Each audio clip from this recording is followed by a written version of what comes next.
So, I don't even know if I should be sharing this. I haven't told anyone except my best friend, and even he thinks I'm crazy for how it all went down. But I swear this actually happened, and every time I think about it, my stomach twists into knots. I'm only posting this because I hope someone else will read it and be smarter than I was. It started on a random Friday night.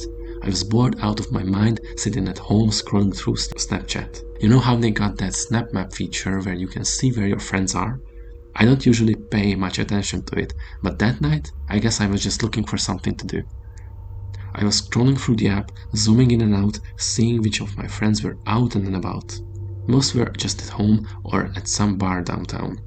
But then I noticed this one bit of the map where there was a cluster of Bitmojis, like 5 or 6 of them, out in the middle of nowhere. I thought it was weird because the spot wasn't near any neighborhoods or businesses.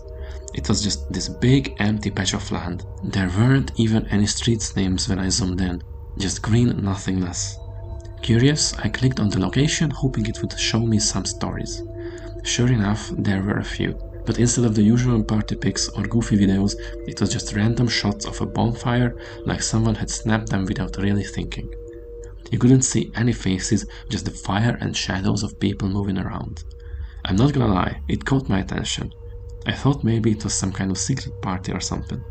I had nothing else going on, so I decided to check it out. Yeah, I know it was a stupid idea, but I figured what's the worst that could happen. I texted my buddy Jake to see if he wanted to come with me, but he was busy with his girlfriend. So I grabbed my car keys and headed out alone.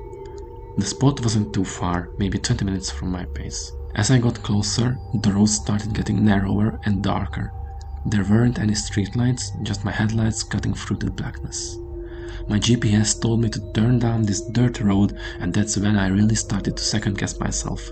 But I was already halfway there, so I figured I might as well keep going. About 5 minutes down this dirt road, I saw a faint glow in the distance. It was the bonfire. My heart started pounding, not out of fear exactly, but more like adrenaline. I pulled over to the side of the road, turned off my engine, and just sat there for a minute. From where I was parked, I could hear faint laughter and voices. It sounded normal enough, so I got out of my car and started walking toward the fire. As I got closer, I noticed something weird. The laughter and talking stopped. Completely. It was dead silent except for the crackling of the fire. I figured they'd noticed me and maybe they were just confused about some random guy walking up to their party. When I finally reached the clearing, there were about 6 or 7 people standing around the fire. None of them were talking. They were just staring at me. I raised my hand in this awkward wave and said something dumb like, "Hey, I saw your Snap story and thought I'd check it out." No one said anything. They just kept staring. I couldn't make out their faces because the firelight was flickering, but something about them felt off. They were all dressed kind of the same, dark hoodies, jeans, nothing too weird, but the way they were standing, so still and quiet, gave me the creeps. Finally, one of them, a guy with a shaved head, stepped forward. He asked, "How did you find this place?" I laughed nervously and said, "Snap Map. I saw the bonfire and thought it looked cool." He just stared at me for a second, then turned to the others and said, "He's not supposed to be here." That's when my stomach dropped. The way he said it, it wasn't angry or surprised, it was like he was stating a fact. I backed up a step and said, "Look, I didn't mean to intrude or anything, I'll leave." But none of them moved. They just kept staring. I turned around and started walking back to my car, trying not to freak out. But before I could even get 10 steps, I heard their footsteps behind me. Not running, just walking, slow and steady. I didn't turn around. I didn't want to know what they were doing. I just picked up my pace and tried to act like I wasn't panicking. When I finally got to my car, I fumbled with my keys and got the door open. As I was about to get in, I looked back and saw them standing at the edge of the clearing, just watching me. I slammed the door, started the engine, and peeled out of there as fast as I could. My hands were shaking so bad I could barely keep the wheel steady. But there is the part that really freaks me out. As I was driving back down that dirt road, I checked my rearview mirror and I swear I saw headlights behind me.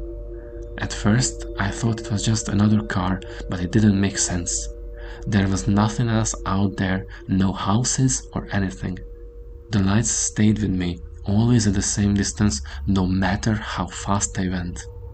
I finally hit the main road and the headlights disappeared. I don't know if they turned it off or if they just stopped following me, but I didn't stick around to find out. When I got home, I deleted Snapchat. I didn't want to deal with whatever that was ever again. I still don't know what was going on there. Were they some kind of cult? A gang? Just a group of weirdos messing with me? I'll probably never know, and honestly, I'm fine with that. All I can say is if you see something strange on SnapMap, don't be like me. Just stay home. It's not worth finding out what's really going on.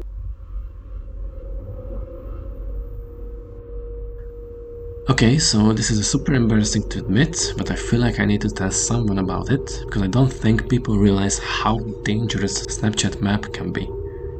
I didn't even think about it when it happened, but now that I look back, I can't believe how stupid I was. This happened a couple of years ago when I was 16, and I still get freaked out when I think about it. It was a Friday night, and I was at my friend Emily's house for a sleepover. We were just hanging out, watching Netflix, scrolling through our phones, typical teenage stuff. Around 10 PM, Emily's mom told us to keep it down because her little brother was trying to sleep. So we decided to grab snacks from the gas station down the street. We were about to walk there when I realized I forgot my wallet at home. My house was only a few blocks away, so I told Emily I'd run back real quick and meet her at the gas station. She said she'd wait for me outside, so I hurried out the door. I don't know why, but as I was walking home, I got this random idea to check Snapchat map. I was just curious to see where my friends were, A lot of them were at some party, but I noticed this one guy. Let's call him Mike. Mike was in my grade and we had a couple of classes together, but we weren't really friends. He was just one of those people you follow because everyone else does. Here is where it gets weird. His Bitmoji was right near my street. Like, not just in the general area, literally on my block. I remember thinking, that's so random, what's he doing here? But I didn't think too much of it because maybe he had a friend who lived nearby. When I got to my house, I unlocked the door, grabbed my wallet and started heading back to meet Emily. As I walked out, I noticed a car parked a few houses down from mine. It wasn't one I recognized, but I didn't think much of it. On my way back to the gas station, I checked Snapchat again out of habit. That's when I saw it. Mike's Bitmoji had moved. Now it was right where I was standing. I froze for a second and looked around. The street was pretty empty, just a couple of houses with their porch lights on. I didn't see anyone, but the car I'd noticed earlier was now parked a little further down the street, closer to where I was. At this point, I started feeling a little uneasy. I tried to brush it off, thinking I was just overreacting. But then I remembered something. Snapchat only updates your location when you open the app, which meant Mike had to be actively checking it while I was walking. I picked up my pace and tried to act normal, but I couldn't shake the feeling that I was being watched. When I got to the gas station, I immediately told Emily about it. She kind of laughed it off and said, maybe he's stalking you, but I could tell she didn't really believe me. We went inside, grabbed some chips and drinks, and started heading back to her place. That's when I noticed the same car again. It was parked across the street from the gas station and I could see someone sitting inside. I pointed it out to Emily and she finally took me seriously. She said, okay, that's weird. And we both kind of panicked. We decided to take the long way back to her house just to see if the car would follow. Sure enough, it did. At first, it kept its distance, like maybe it was just a coincidence.